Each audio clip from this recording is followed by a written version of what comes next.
Good day mga kalapatids. Ito nga at nag self bath tayo ng ating mga warriors. Ayan o, self bath sila mga kalapatids. 2 times a week ginagawa natin to para ma-relax yung mga katawan nila, no? Kondisyon. Nga mga kalapatids, no? Napansin ko lang, marami nagpo-post sa FB ngayon na tawid dagat, no? Kasi yung karera sa Pilipinas ngayon is tawid dagat na. So, pino-force bath nila. Yung iba nagpo-post sa FB ng picture na basang-basa yung katawan ng mga kalapati, no? Tapos wala naman nakalagay na mention kung force bath o self bath. Para manghula ka lang na force bath yan, ganun, no? Self bath. Self bath yan, force bath. Pansin ko lang mga kalapatids, yung self bath kumpara sa force bath. Ito na-obserba ko sa mga ibon mga kalapatids. Self bath sila. Halos hindi nababasa yung mga balahibo nila mga kalapatids. Nagsi-self bath sila. Hindi sila masyadong nababasa. Kasi bakit? Dahil siguro sa pulbos nila. Dahil self bath silang naliligo, yung pulbos nila hindi masyadong natatanggal, no mga kalapatids, yung mga pulbos nila sa katawan. Kaya yung mga balahibo nila is hindi nababasa. Kaya mas maganda siguro para sa akin lang, yung theory ko lang bilang newbie, yun yung obserbahan ko. Kasi yung force bath, pag pinorse bath mo yung kalapati, basang-basa siya. Kasi hawak mo, tapos parang siyempre ang kalapati, pag hinawakan mo na is yan, parang stress na konti. May stress sila ng konti, di ba?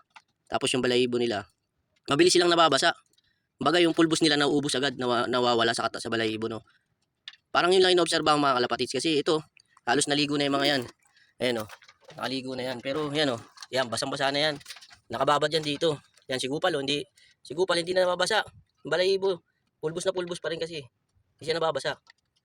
Sa self bath, hindi sila basang-basa. So, pakita mga kalapatids. Yung mga nakaligo na, ayan o. Nakaligo na lahat yan. Kakaahon lang. Pero tingnan mo sa force bath at sa self bath, halos di sila nababasa, di ba mga kalapatids? Tulad nito, naunang naligo yan. Kakaahon lang, tingnan mo. Halos hindi nabasa, pero relax na yan, nakaligo na yan mga kalapatids. Yan, di ba, nagpapahinga na sila. Nakaligo na yung mga yan. Pero iba yung ligo ng force bath sa self bath, no? Kung mapapansin nyo mga kalapatids, kung maobserbahan nyo, ay katulad yan, kakaahon lang nito.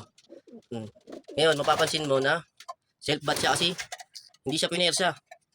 Hindi siya pinersa mga kalapatids. Halos hindi nga nababasa yung mga balahibo nila kasi kondisyon dahil mapulbo sila. So, kasi si Gupal, kakaahon lang, mga kalapatids, kakaahon lang. Di ba? Kumpara sa force bath, talagang basang-basa. Makikita mo yung mga nagpo-post sa FB, yung tawid dagat na daw, pino-force bath nila, di ba mga kalapatids? Nauubos lahat ng pulbos nila sa katawan. Kasi hawak natin sila, tapos po-force bath mo. Halos basang-basa, lahat ng pulbos nawawala sila. Kaya siguro para sa akin, theory ko lang bilang newbie, parang mas maganda yatang self bath lang muna. Kung talagang kondisyon sila, maliligo sila mga kalapatids, di ba? Pag ayaw nilang maligo, ibig sabihin, hindi sila ganun ka-kondisyon. So, yun lang mga kalapatids. Correct me if I'm wrong. Newbie lang po tayo. So, yun lang po yung obserbahan ko. First time ko lang din po mapansin to. Ayan o. Halos hindi nabasa yung mga kalapati. Naligo na po yung mga yan. Lumubog sa tubig. Pero kung pampara dun sa force bath, talagang basang-basa. So, kondisyon yung mga kalapati. Kaya naligo sila para ma-relax sila, no? Kasi alam mo naman ng kalapati, pag hindi maliligo yan, ibig sabihin may nararamdaman. So, lahat sila naligo. Lahat sila, self bath lahat yan. Tingnan mo, halos hindi nabasa. Pero relax na sila. Ibig sabihin, goods na sila dun sa pagligo nila. Tingnan mo, babad na yan pero hindi nabasa yung mga balahibo. Kasi dahil sa pulbos nila, no, na hindi na pwersang iligo. Kusang nakadikit pa rin yung mga pulbos.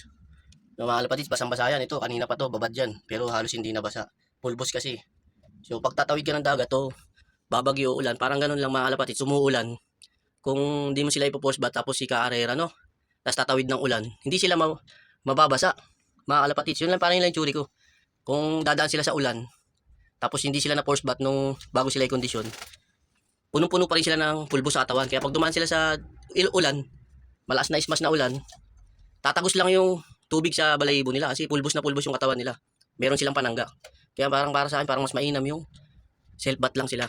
Kung kukondisyon mo, karera ng, di ba meron tayo sa Pinas na 1 week conditioning. Parang mas maganda yata yung self bath lang muna kung para sa force bath. Para hindi maubos yung pulbos nila sa katawan kung tatawid sila ng dagat o smash race.